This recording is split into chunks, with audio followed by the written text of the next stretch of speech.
We need to find out the value of the given trig expression. Let us begin.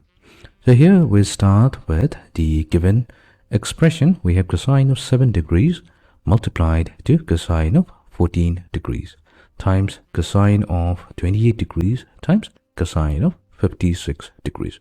So here what we'll do, we'll multiply the entire expression with 2 times sine 7 degrees. Now this is an extra factor that we're multiplying, so we'll need to divide by 2 sine 7 degrees as well. The reason why we're writing in this fashion, because 2 sine 7 degree times cosine 7 degree, now that corresponds to the formula. Let's say if we have 2 times sine theta times cosine theta, this will be equals to sine of 2 theta.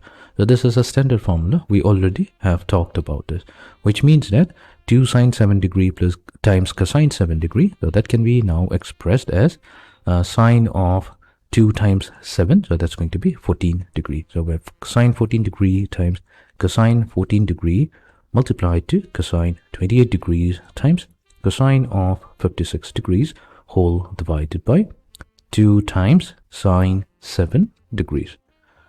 Well, now what we'll do, we're going to multiply the numerator with 2 and we're going to divide by 2 as well. That means we get 2 sine 14 degree times cosine 14 degree in the numerator. Again, we can apply this formula. So that should give us sine of 2 times 14 degree, so that will become 28 degree.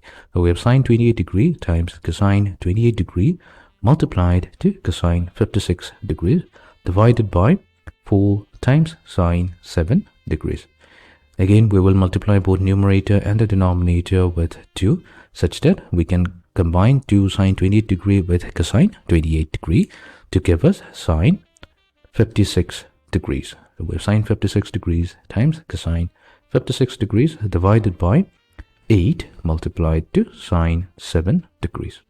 Then we'll multiply with 2 to the both numerator and the denominator. So the numerator will now become sine 56 times 2, so that will be 112 degrees divided by 16 times sine 7 degrees. So this is going to be the value of the given trig expression, cosine 7 degree, cosine 14 degree times cosine 28 degree times cosine 56 degrees.